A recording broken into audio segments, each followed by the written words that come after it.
All right, welcome back. So let's get out the rule book and just go through what happens on Celebration Day, step by step. I did read it. There's nothing in here that jumps out to me as like a big deal. This is going to be a fairly long video, though, because we have the House of Chance, or the Games of Chance, to deal with. But for Celebration Day, you know, he talks about all these things, what's done at the start of Celebration Day. So let's start there. And first thing it says is that they get a gift. So we have this Celebration Day gift deck. So we're just going to grab one of these in the middle, right? And then I'm going to put the deck back. So we get a big thank you. Aww, screw you, villagers. This is like one of the worst ones you can get. Oh my gosh, Roger, you stink. I mean, look at this. A rare piece of gear, 700 gold, 500 gold, a legendary gear, a big thank you. Oh, come on, you punk. That actually makes me laugh. The other thing is that the minions do get wiped, like we said, but we'll do that later. The next thing we do is, if we complete any tavern tasks, we hand that in now. We did. And so we get 500 gold, but we also get 6 life force points. So it's, this one was a big one. And the 500 gold as well. I'll just give that to one of the heroes. And you only get one of these a game, so you don't get any more. So I have the deck here somewhere. I just need to go put it away. Okay, so we did that. New stock arrives at the blacksmith. We roll 1d6 and add 5, and then draw that amount of loot cards that goes into the blacksmith's shop. If a junk piece of loot or underworld is drawn, we shuffle them back into the loot deck. So the 1d6, that's a 5 plus a 5 is 10. So we're going to draw 10 loot cards, and those get added to the blacksmith.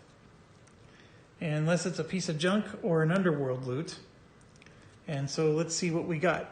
We got a nice epic, a legendary, an uncommon, a common. I'm not even looking at what they are. There's a piece of crap. There's a piece of crap. There's another legendary and a common. All right, so the junk has to get put back into the loot and get shuffled in. And then the rest of these get put into the respective columns of the blacksmith, which I will do later. I'm just going to throw it over onto the table, and we'll sort those out later because we're going to go shopping and all kinds of stuff later. If the heroes have not turned in a main quest or side quest, it can be done now. So we do have some that are done. This main quest is done, so we're going to get 300 gold for that. And we get 7 more life force.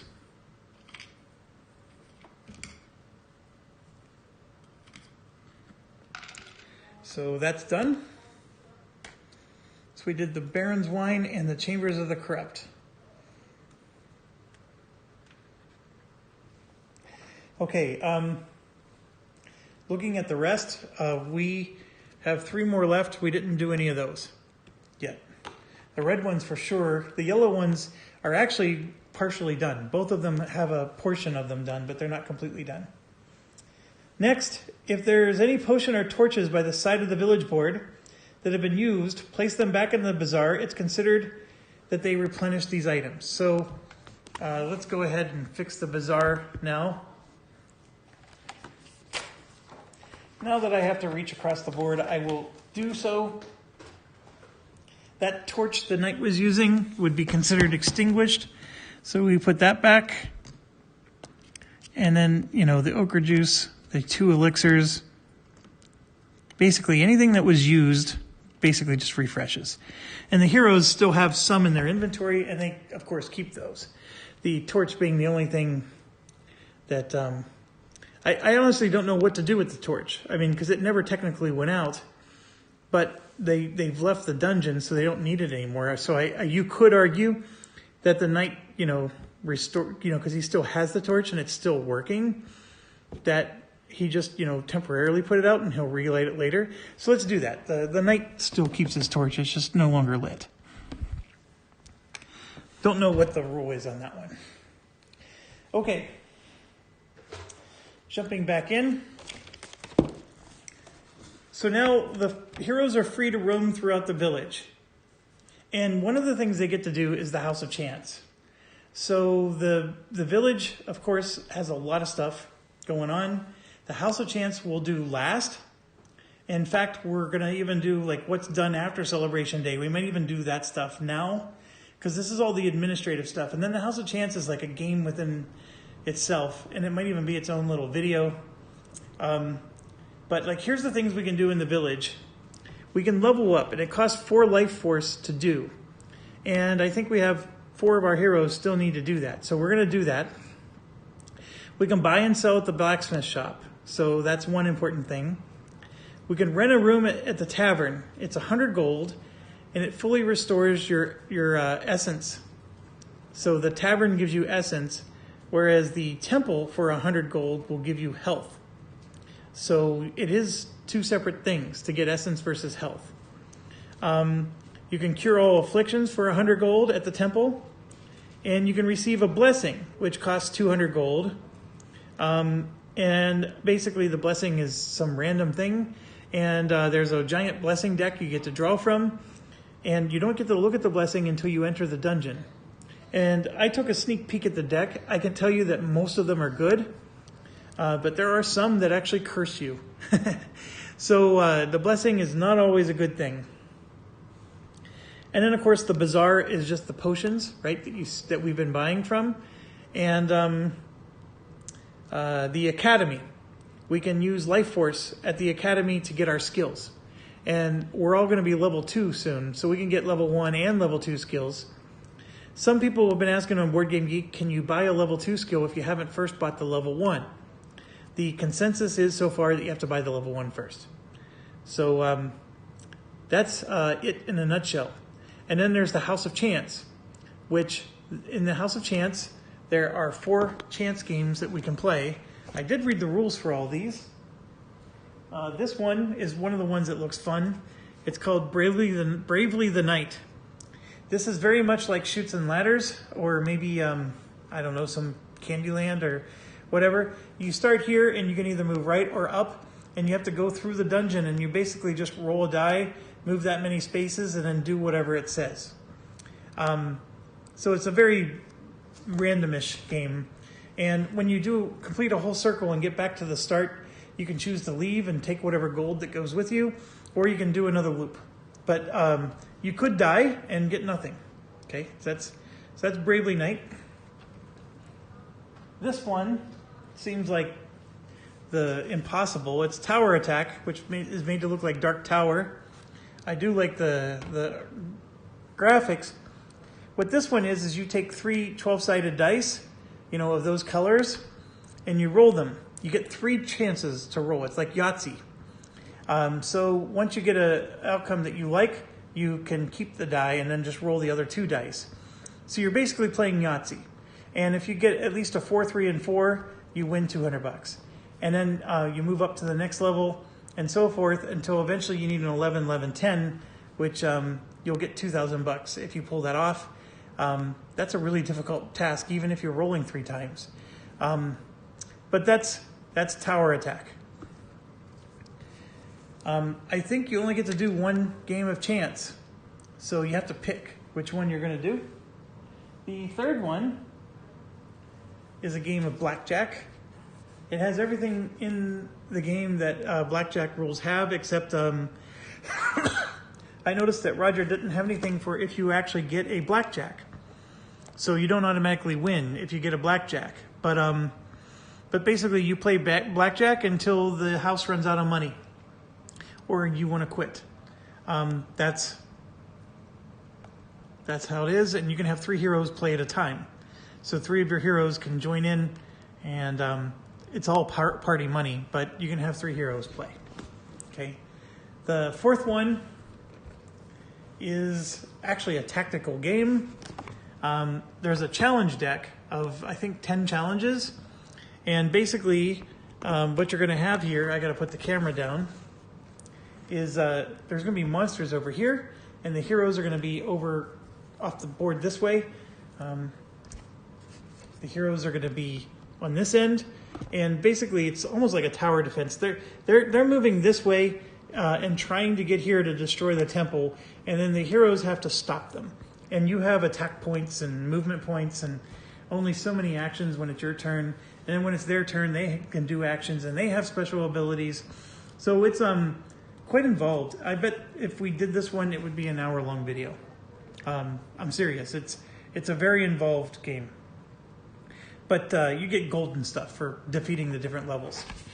So that's the 4 chance games, and we're going to definitely do one. But what I think I'm going to do is I'm probably going to have to quit for the evening because I need to eat, and then I need to. I have some friends that are playing online games with me tonight. We're playing Call of Duty Cold War, so I'm going to go do some mindless stuff for a while. So I'm going to let you guys vote. What House of Chance game do you want me to do? Okay, so like, let's say I'm playing and you guys aren't voting. The one that has the 10 challenge decks, where you're sort of defending the temple, is the one I would do. Because it's the only one that I think that I can use my brains and strategy to win. Because it's truly a tactical game. It's like a little mini game.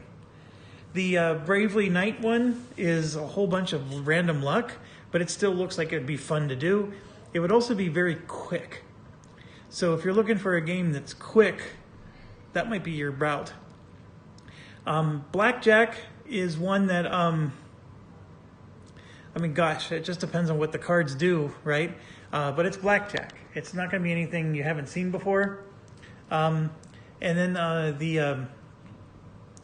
the tower one, where you have to roll the dice Yahtzee style, I frankly think that's impossible.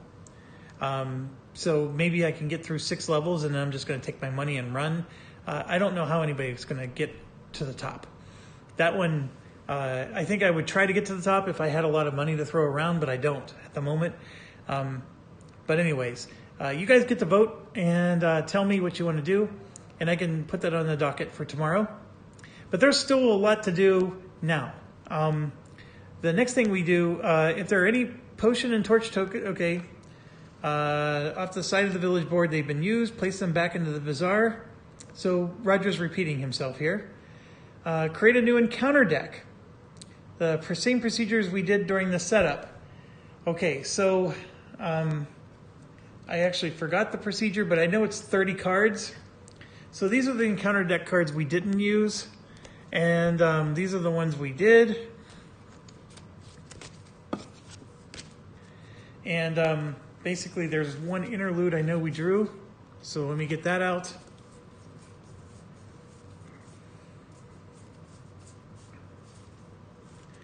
All right.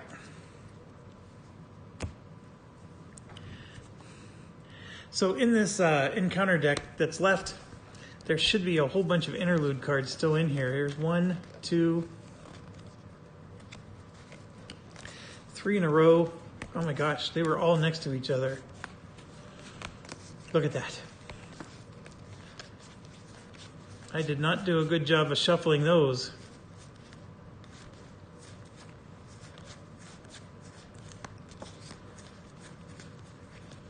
Okay, so basically all you're doing is you take out the interlude cards. We're gonna draw 30 of these. So obviously we have to shuffle, and then we're gonna add this interlude cards back, because the interlude cards are always in the game. Somebody had mentioned that an interlude card is always the first card as well. I need to check that piece, but I frankly think it's just as much fun if it's not the first card. But It would be nice if you don't have like one of those environment cards screwing you over on the very first turn. So we'll do that. We'll put the interlude card on top. Okay, so while I'm shuffling, what else do we have to do? So we have to remove any minions that are within the dungeon. We talked about that. And then we're going to populate the dungeon with next level minions. If the heroes are leaving the first celebration day, then we're going to have level 2 minions. And then level 3 later. So this is different than the setup. In the setup, there was no level 1 minions on the board when we started. But now there will be level 2 spawned and from the very start. And then we go to the minion population track. And then we have to populate that many minions in the dungeon. So I don't know why that's 2 separate line items, but to me they both meant the same thing. And then we reset the red tokens. So let's do that while I'm shuffling here. So the red token, all that means is we get reset back to 18 because that's the normal number. That's all that meant. And then this red token and the hex incantation ones, they go away.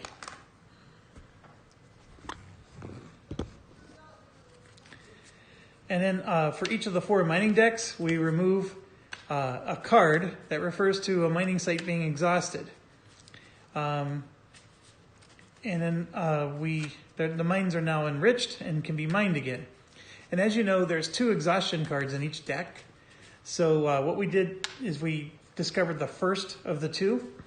And so and we did that with all four decks.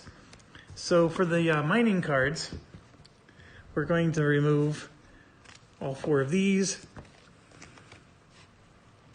There's nothing else we need to do. If there was a mining deck that we hadn't discovered one of these, we would have to go through until we got to the first one and tick it out. So basically, it can get exhausted again at level 2. And then by the time we get to level 3, we can barrel through the whole thing and no harm, no foul. All right. So I have the encounter deck shuffled. So 1, 2, 3, 4, 5, 6, 7, 8, 9, 10. There's 10, and I'm going to put 2 interlude cards in, and then 1, 2, 3, 4, 5, 6, 7, 8, 9, 10. And let's get 2 interlude cards into this. And I am going to still shuffle them. It's just I'm trying to get these interlude cards mixed in a little bit better from the start. And then 1, 2, 3, 4, 5, 6, 7, 8, 9, 10. And I'll mix in the rest of the interlude cards, which is quite a lot. And then I'm saving 1 interlude card from the start. Okay, so that's just the 30 cards. These ones are out. We don't use those. So we could theoretically get some of the encounters we already had. And yes, now I'm shuffling the encounter deck again. And let's keep reading. So we did the mining. We reset the red tokens. Consult each of the 4. Yep. Player should remove all the red tokens on the teleport track. We did that. If the trap system is being used, we have to reset the traps. It does not say we reset the treasures. That part I may have been wrong about. So there might be another page. So now that I'm finished shuffling, we're going to take this interlude, put it on top. That'll be the first encounter we have. And put the cardboard miniatures in the siege tile. Plug in any power gems into sockets, and we're good to go. All right, that's everything from a mechanical perspective.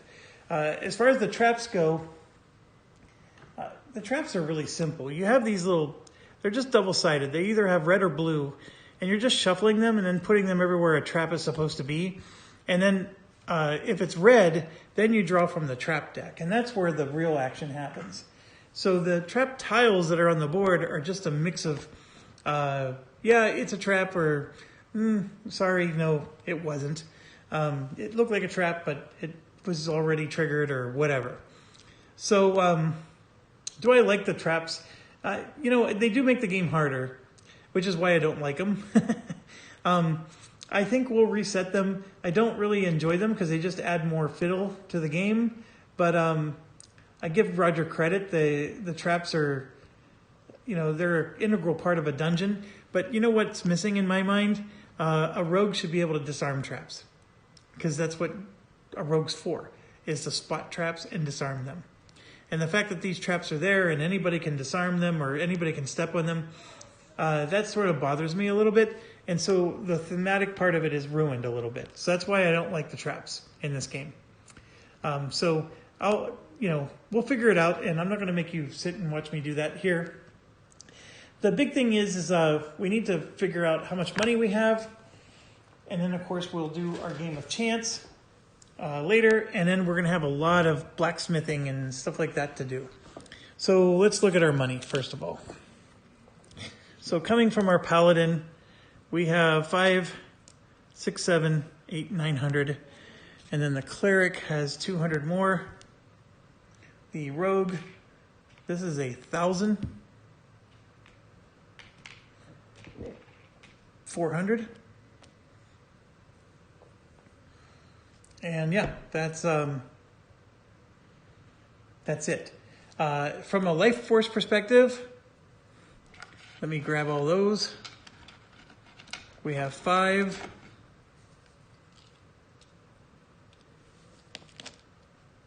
We have all that for life force. Okay, so we have 4 heroes left to level up to level 2. So 5, 10, 15, 16. 4 times 4 is 16. So I'm going to pay that, and that's going to level everybody up to level 2. So, going from left to right, our wizard here, that's his level 1, and this is his level 2. I always like to see, like, what did we get? And, if I'm playing a Nintendo game, I always like to see, your magic went up by +2, that kind of stuff. The bow went up, the dagger went up. So he's sitting on 9 essence and 8 health. And this is the thing, he only has 8 health, so he's now short of the max. When you level up, you don't gain health from it, or essence. So, okay, the archer is the next one. And it's funny because she's the one that drew the all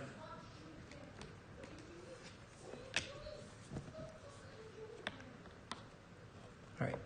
So the archer, of course, is going to go up in the bow warfare, but she's really good with the swords. That's actually a very nice number. All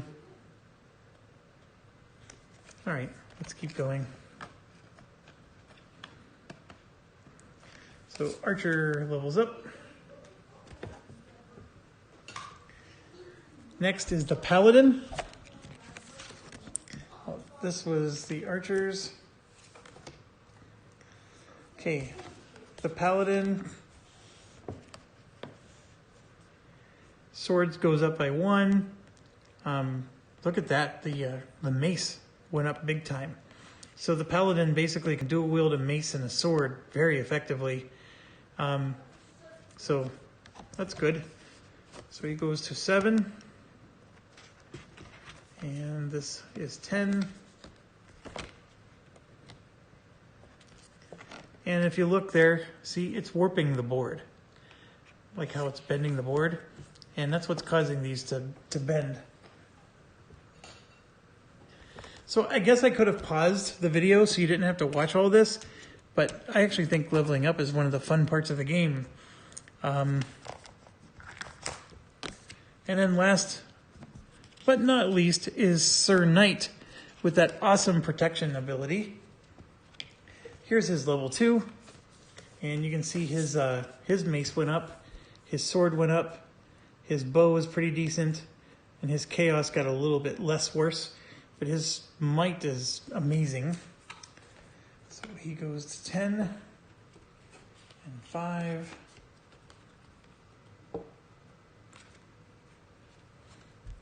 All right. So all the heroes are at least leveled up now.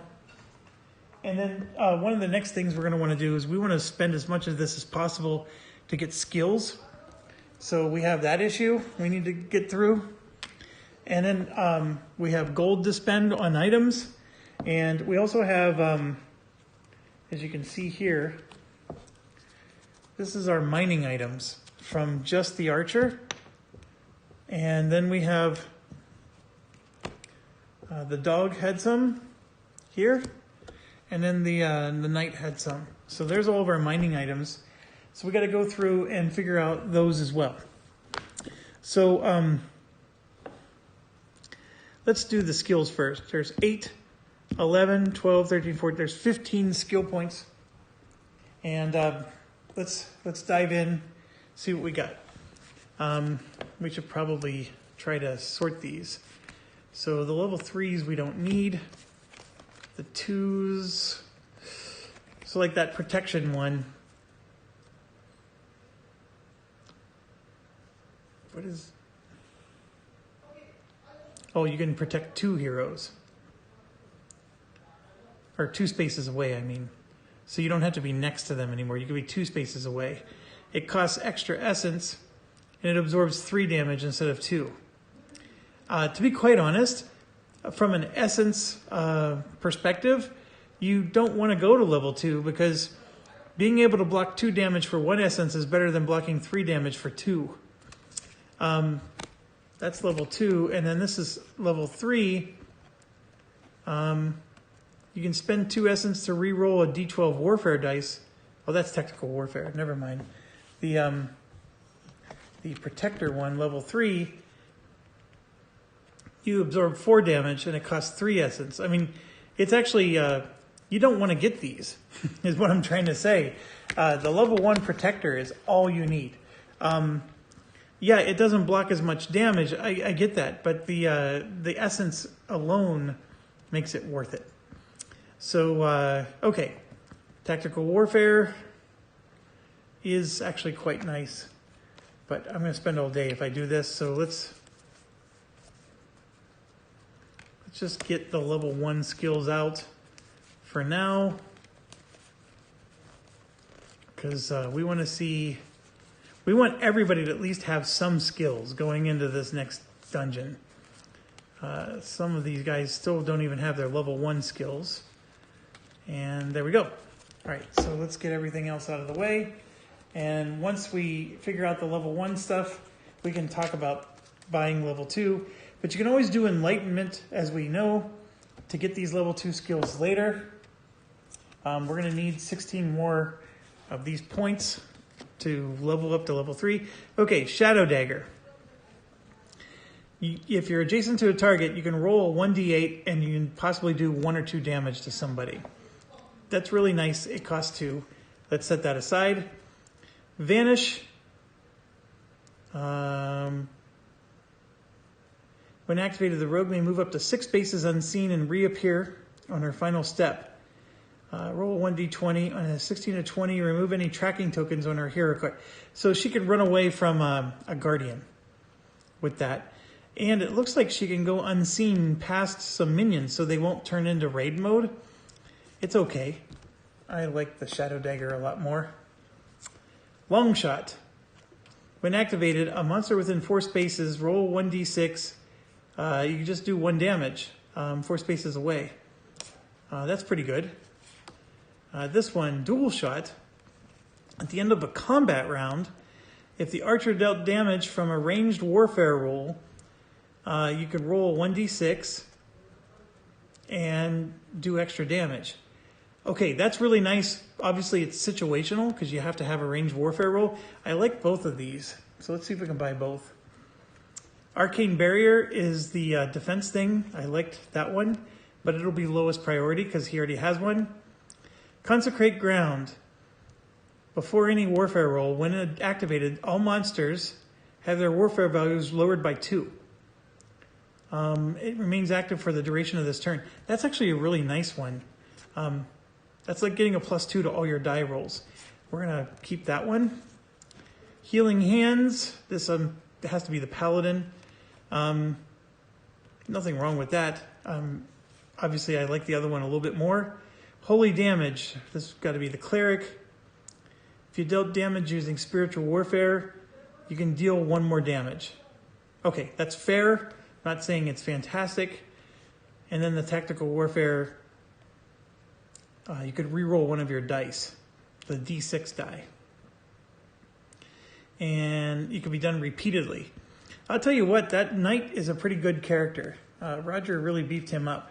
So let's see what we can afford. And remember, there's level 2 versions of all these things too. So you could theoretically argue, hey, I would rather get a level 2, long shot than get 2 of these, level 1. That's a fair argument. I think you can spend analysis paralysis on this particular decision for a long time. Holy damage, by the way, goes up to 3. Divine healing can do 6 spaces away. This one is, yeah. They're spending a lot of essence, though.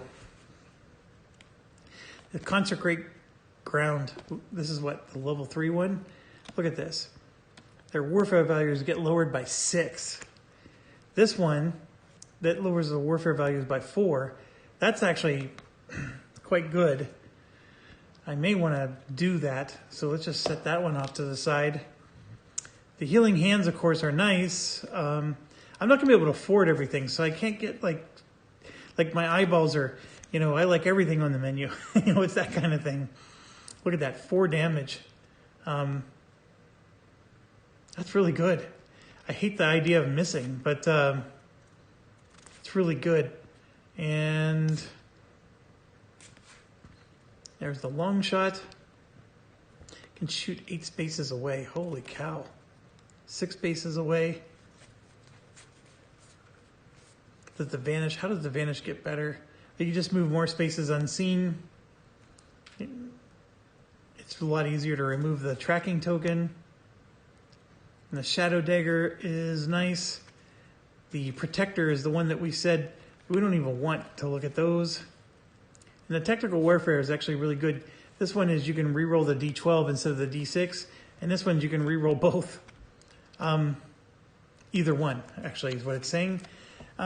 Okay, there's a lot to spend. We don't have enough to get all of it, so let's see what we can do here. I would like consecrate ground for sure. That's 3. So I'm going to just I'll put it on the mine here.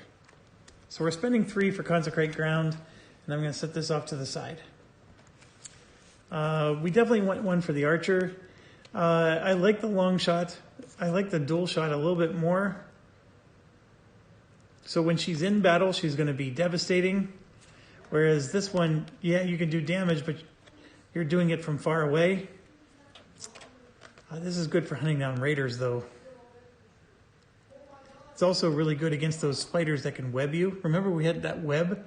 That was a very nasty thing.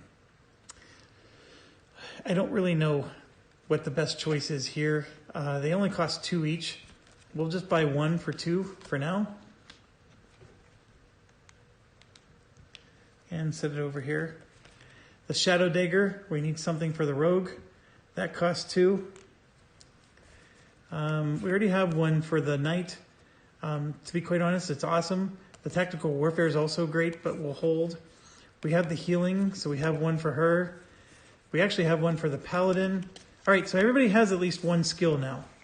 We only have 8 left. So if I get consecrate ground level 2, that's 4 of my 8. It does lower it by 4 though, instead of 2, which that's like getting a +4 to all your die rolls. How could you not want that? That's an amazing ability. So we're going to have both consecrate ground 1 and 2. And to be quite honest, you're allowed to cast both because you own both, right? So you could choose, I'm going to pay for the cheaper version. So I guess technically the protector thing, you can get the higher level ones. You just, in most cases, you're going to want to use the lower level one. So we're going to do it. I'm going to spend 4 for that. And we have 4 left. So what else can we get? We're going to just get level 1 stuff, I think. Of the level 2, or of the other things that we already have, maybe the Divine Healing level 2 would have been nice, but I'm not going to worry about that. The Arcane Barrier is very attractive, but it's 3, so I'm thinking I'm going to get 2 of these that only cost 2. So I think I would like to get the long shot, and the Tactical Warfare is nice. I mean, this is nice too. Don't get me wrong. The Holy Damage is nice, but Healing Hands, it's like having a health potion. Yeah, we'll get those 2. And then everything else is going to have to wait, including Mr. Vanish here. All right, I know I'm spending a lot of time on this stuff, but this is actually quite important, this phase. So we spent every single life force we had. That's fine. I'm happy with that. The one thing I'm a little disappointed in is the sell price for items isn't listed anywhere. And I gotta figure out how that works. I'm sure it's not hard at all. I just gotta look it up. And then we have, really the only thing that's left is we gotta stay at the inn if we wanna heal, stay at the tavern if we wanna get essence, and then we have the blacksmith. So let me dish these skills out. I'm gonna pause. I'm gonna look up what it's gonna cost to sell stuff, and then we'll go through this final phase. And like I said, the House of Chance is the only thing left. Okay, so I sorted some stuff out here. First thing I want to go over is this is everything that we mined all organized up. So you got the Moonstones here, the Zoltanites here. We have 1 Amethyst, 2 Jade, 1 Sunstone, 3 Ruby Stones, and 2 Iolite. Okay, so one thing is if you sort the deck of the gemstone recipes, it becomes actually quite simple. So for example, this one gives +2 to the dagger, right? This one will give +4. And so if I look at the recipes for the 2, the recipes are basically the same. Obviously, you have to pay your Zoltanite or whatever. But as far as the precious gem goes, it's the purple gem gives you 1, or this will give you the +2. This gives you a +4.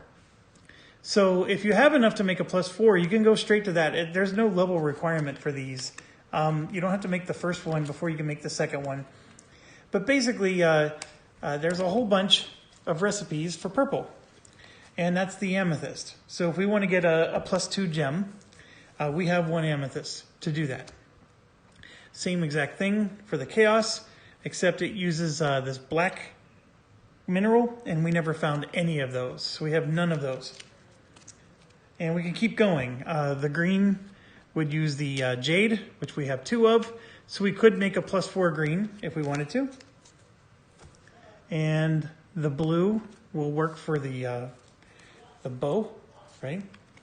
And we have 2 of those, so we can make a +4 bow. And of course the red, we have 3 of these. We can get a +4 sword if we wanted. Now obviously you need to have something that has an actual socket. It costs 100 gold to make one of these, so they're not too bad. It's not 200 gold, is it? It's got to be 100. Oh, I just looked this up. I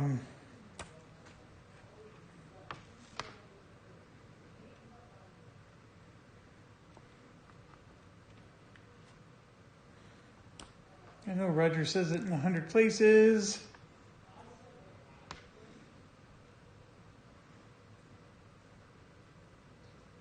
$100 gold. It's 100 to make one of these. So obviously we only want to make one if we have a socketed item. Right now we don't. Nobody has a socketed item yet, but the keyword is yet. Oh, actually the rogue has a socketed item here. So she could theoretically get something for her axe. Okay, but let's keep going. There's a couple more interesting gem things that we can do. This one here for a gold and a blue, so one of each, you can get +2 to your movement. And that's for as long as you have that thing equipped. And there's 3 possible ones we can make there. Okay. This one we can't do because I don't have the black gem, but this gives you +3 to all of your attributes. So your strength, your willpower. This is a really nice one, but you need basically 3 different gems to do that. And as stated, we don't have the black gem. This is another one we can't make because we don't have the black gem. It's a Gem of Wrath. This lets you deal 1 extra damage no matter what weapon you're using. So that's interesting. This next one, we don't have enough purple. It's the Soul Gem, and all of your special abilities cost 1 less essence to activate. So the Protector would be free. That is like broken. Now, one thing I did notice is I was curious what this 1 meant. I was using this Protector to protect on our attacks for each phase of warfare. This is 1 time in the combat round. So I can only protect us once. So I was using this inappropriately. So I think I did that real wrong. In fact, I'm so sorry. That 1 means that's the level of the spell. It doesn't mean you can only... We used it right. There is no correction to be made. So that was stupid of me to even suggest. That's what I get for thinking without looking it up. We could make one of these. It increases our lockpicking by 3. So I guess lockpicking can be pretty hard. And then we could make one of these. Oh, that's just another one of those colored ones, so you can get the scepter. So there you go. We can make all the different gems. I think of all these things, and then this last one gives you a +3 to all affliction rolls, which we haven't seen too many of, but that doesn't mean we're not going to when we get these higher level monsters coming along. So obviously I'd like to give lockpicking to somebody. The +1 damage is very attractive, but we can't make any of those. The +3 to all of your skills sounds phenomenal, but we can't make any of those. We could do the straight up +4 to something, but we would need a socketed weapon or whatever. But that's where this comes in.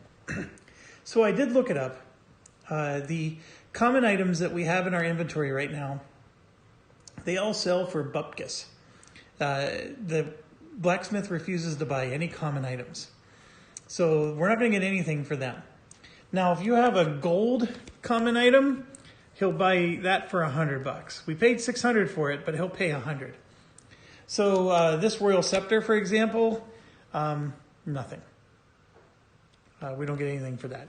Okay, so that's some of the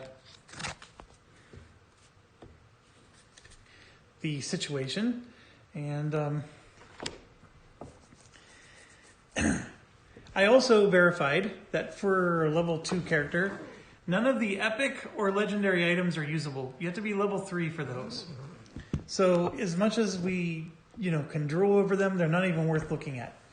So we can do the common still. We can also do the uncommon now because we're level 2. And we can do the, what are those? Rare. So for example, you can see this is a nice one for the rogue, and it'll have a socket. So then we can maybe, socket a gem and give her even more, cash and prizes and abilities. But it would cost us $600. And as much as I love how much money we have, we don't have that much. 1, 2, 3, 4, 5, 6. I'll just take 5. We have 2,000, probably 2,500 is all we have. So when you're talking $600 an item, that can go by pretty quickly. And we're going to want, it costs you $100 to do the gems. And then we're probably going to want to stay at the inn and heal up and stuff like that. some of these jumped out at me as really nice. Like there's another Chaos and Warfare one. That could be decent. This is an interesting one. You get to add +4 to all your attributes. So it's just like the gem you can make, except it's 600. I do like that one. This one adds +1 to your wisdom, +1 to your evade. But as far as socketed items go, these two on the top are the only two. And that one's not necessarily, I mean, it's a nice +2 damage one.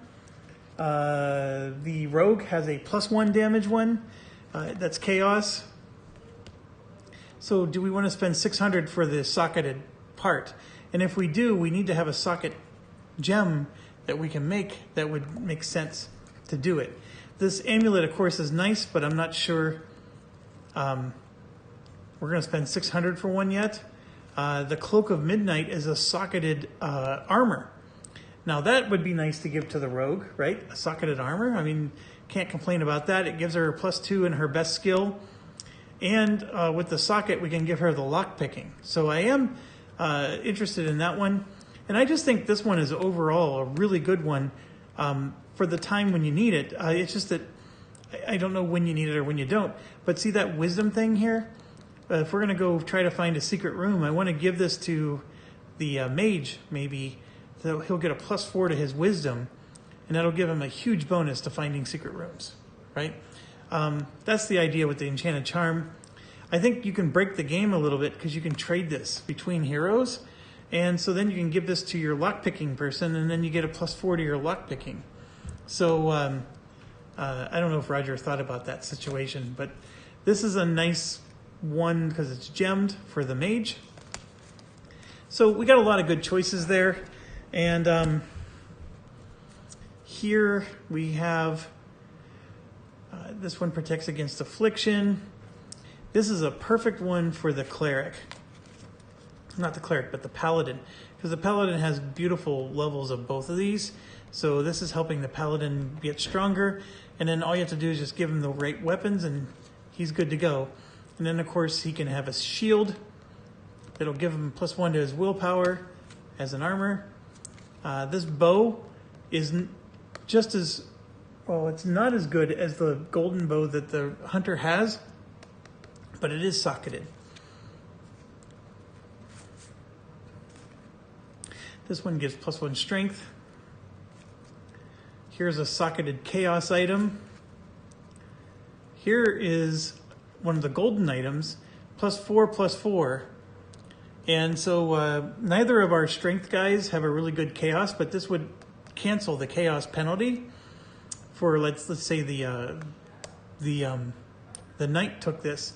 He has currently a -2 to his chaos, so now he would have a +2, and look at that, +3 damage. And anytime you deal damage from a successful warfare roll to a monster with the beast trait, it does an extra damage. That's 1,000 gold though, and no socket. But that's a fantastic item, don't you think? Then there's the Blade of the Ravaged, which is socketed. And there's another charm that gives +3, so we could have 2 of these going around. And then here's another golden item. This one, of course, is fantastic for the mage, +4/+4. I mean, heck, you could even argue that's fantastic for the rogue. But I actually would disagree. It's better for the mage, +3 damage. And that's another 1,000, right? So if we bought these two, we just spent our entire, we have 500 left, which we're going to probably have to spend for other things. So then we don't get any socketed items, et cetera, et cetera. But remember, we have the dog, and this is the stuff we can come back and get later. Anytime you deal damage from a successful warfare roll to a monster with the undead trait, deal an extra damage. I think those are awesome. And then just to point out, we did get 2 more items here. They were rings. Those are fairly decent. Because remember, all the heroes can equip a ring. You know, you can equip all this stuff. So let's say we spent the 2,000 for those 2 gold items. Those gold items would not be put to waste. They're awesome gold items. The fact that we have an oak staff like this. It's a common item. We would just flip it over. I mean, we get to keep it. It's just that we can't sell it or get anything for it. I was hoping that I would get something for the pendant here, because this has not been very helpful. But again, it's not worth anything. That's the one we got from the Avalon Adventure. So that's what we would do. As far as the gems go, we're going to have an unlimited number of gems, and the dog can carry unlimited gems. So we can just give all these gems to the dog, and at some point we can have something made. Another thing is the blacksmith does have like it's written on the board over there, 1, 2, 3, 4, 5, 6, 7, 8. I can sell 8 Zoltanite and get money. It's just that I don't want to, because each of these gems is like 2 or 3 of these, right? So maybe even 4. So you don't want to be getting rid of your Zoltanite until you figure out what your gems are going to be. So at this stage, we could use a heck of a lot more money. We still have the games of chance, which are going to cost money, and then we'll get money. So here's the other thing. If I spend $2 grand for those 2 gold items, I have $500 left. Let's look at the games of chance. As far as the games of chance go,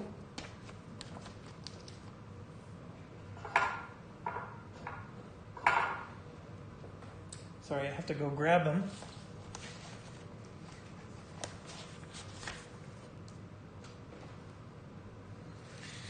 Tower attack. Starts at $100, and then we win 200. But then you're investing the whole 200 to win 400, right? So we can go up, and we could theoretically win $1,000 if we stop at level 5. I don't know how hard it is to get 3/8 Yahtzee style, but it's a D12, so maybe a more reasonable number is $600. So we can put in 100 and come out with 6, so we make 500 more bucks.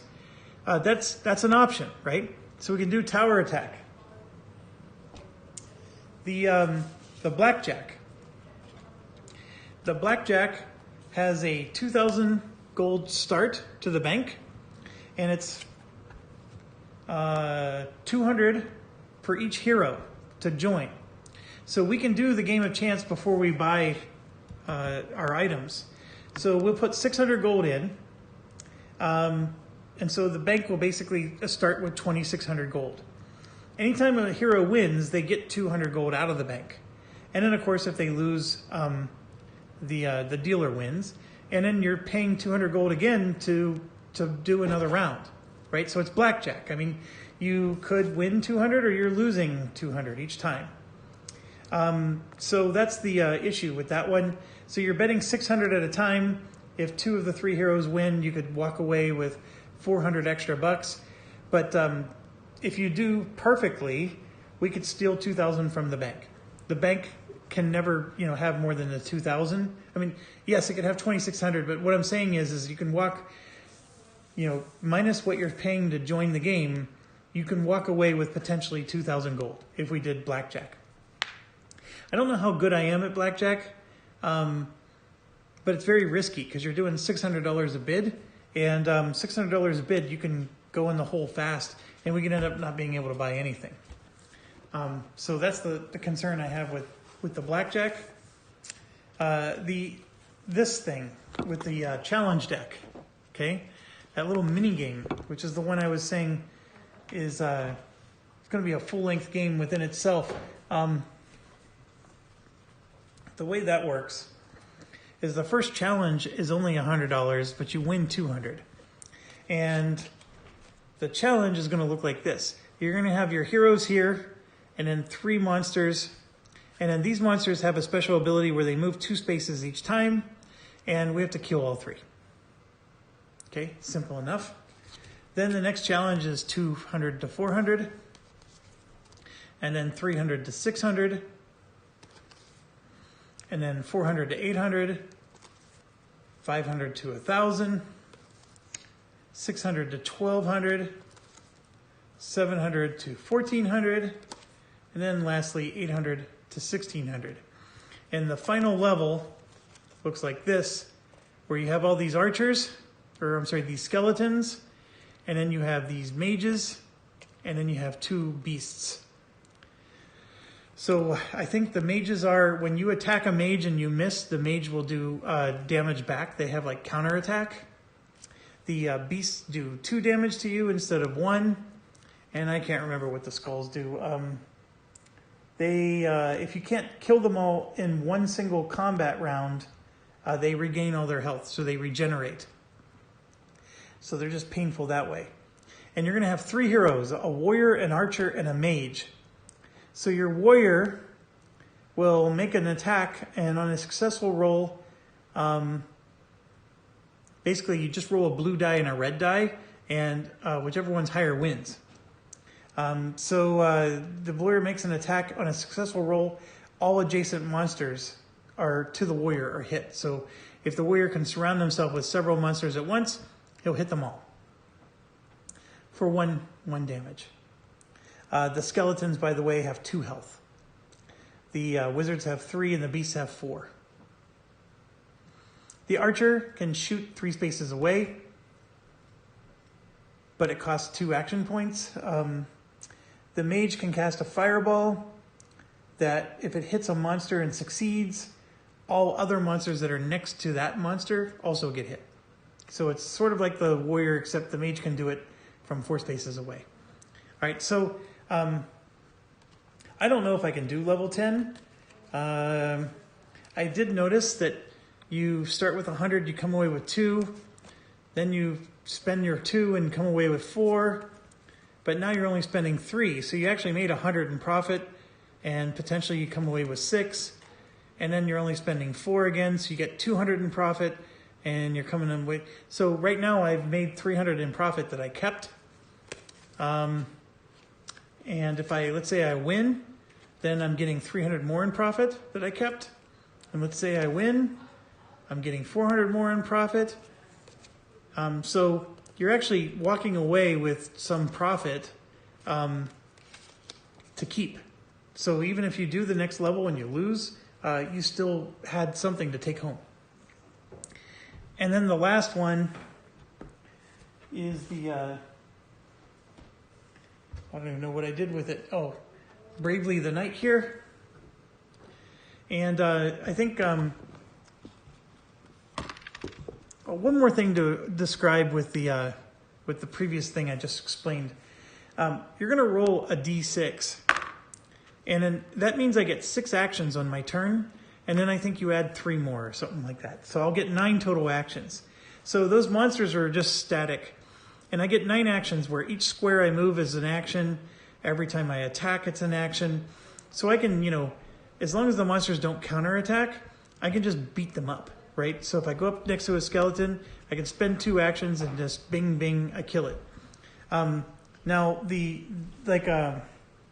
like I said, it's going to be a battle like this where, we lost, so the monster hits us instead of us hitting them. There's a bit of that going on. So with bad dice rolls, you can lose pretty easily. So it's not necessarily a guarantee. Now, Bravely the Knight, you're going to start here. You're going to choose to go this way or this way, and then you spin the dial, and so let's say it's a 3. Then you're going to move 3 spaces. So let's say you chose to go this way. You would move 1, 2, 3, and then we would have a battle. And if I win the battle, I get 100 gold. This guy has 3 health. Bravely will have 10. And the bank starts with 2,500, and you have to pay $500 to play. So we do have $500 left if I bought the 2 gold items. So we could play Bravely the Knight. Like I said, he has 10 health. And if I spun the 3, we would have to go here. We'd battle a 3 health monster. I could potentially win 100. So this would have 3,000 at the start. So then now it's at 2,900. So then I spin again. I get another 3. So I go 1, 2, 3, and now I'm in a poison room. And I'm going to take 1 damage if I rolled a 1 to a 3. And I roll again. That one's a 1. So now I do a battle for 100. So Actually, now that I'm looking at this, we may be smarter to go this way. But that's what you do. And you either die or you make it through the whole thing and come back, and then you can keep whatever gold you got, or you can do another round if you are brave enough to do so. So those are the options. I won't buy anything until we finish the game of chance, because obviously the amount of money we have to buy things could change. And the game of chance is a nice way to try to earn some extra cash. I'm going to have to set up the game of chance, of course, and whichever one you choose, that's what we'll go with. I still think that the challenge deck one is our best chance to get guaranteed money. All the other ones, though, I think might have a better payout overall, except for maybe the tower, because I just don't believe I'm going to have great luck with that tower. But I think we can walk away with maybe 600 if we did that. 600 extra cash might get us a socketed item, for example. The Bravely the Knight is, to me, go big or go home, right? We could actually walk away with nothing in Bravely the Knight. We at least want to make back the 500 we put in. That's our goal with Bravely the Knight. So we can only play one game of chance during everything. So whichever one you guys want to see, or whichever one you think will give us the best chance of doing something positive here. I think I'm done for the night, so I will go ahead and end this and let you guys mull it over. All three of you who are actually caught up on the videos and are going to have time to watch this before I get out a game tomorrow. Absent any votes, I probably will do the challenge deck, or maybe the Bravely the Knight. Those are the two I'm leaning towards. As always, stay awesome and stay healthy and safe.